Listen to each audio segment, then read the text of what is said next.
out of all the teams in the league, one team stood out to me, and I thought this team would be a playoff team at the start of the season. But as of right now, they're the third worst team in the league, second worst team in their conference. That team is the Pelicans. Now, can't really say shit about the Pelicans. They've been dealing with a ton of injuries. I mean, just looking at their injury report, uh, DeJounte Murray and Herb Jones were the two first players to get injured, and those are obviously key starters. Then Trey Murphy gets injured, one of their star players who I think next season is going to have a jump and be way better than this season. He gets injured. Brandon Boston then gets injured. And then you have two new injuries and the two main guys, CJ McCollum and Zion Williamson, getting injured today. Filming this on March 31st. So it begs the question, what can the Pelicans do next season? Obviously, they traded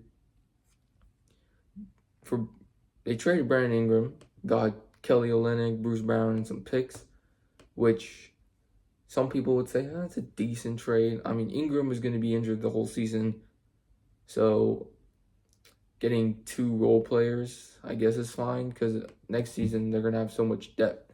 Going to have Trey Murphy, Herb Jones, Murray, McCollum, Zion. So getting two key vets, role players, I think is good. And then, obviously, Pelicans are going to have a top 5 pick. Without a doubt, they're going to have a top 5 pick. I don't know much about the 2025 prospects this year, 2025 NBA prospects.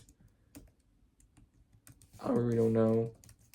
So, I haven't really seen much players so far. I mean, I've been watching NCAA. So, I mean, obviously, that big one is Cooper Flag. Can Cooper Flag be the number 1 pick? Or is he going to wait one more year and play with Duke for one more year? Other great players, I mean, Baylor's VJ Edgecombe, Trey Johnson, Jeremiah Fears. These are all good players. We'll have to see on that, because it feels like this, if Cooper Flag's on this draft, it's going to be kind of a weak draft. I mean, I thought 2024's draft was kind of weak. Number 1 was Zachary Risseter, but there's, as of right now, some of those players have actually been balling. Risseter has been balling, Castle's been balling, Ware has been balling, Alex Sarr has been balling. Like, these guys have all been balling. But it begs that question for the Pelicans.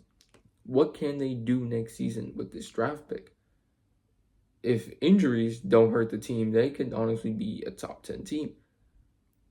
If injuries weren't a factor and all these guys were healthy, Trey Murphy, Herb Jones, DeJounte Murray, Zion, CJ, if they all were playing, I think this team would likely be better than the Kings, maybe the Mavericks. I mean, actually, yeah, Mavericks.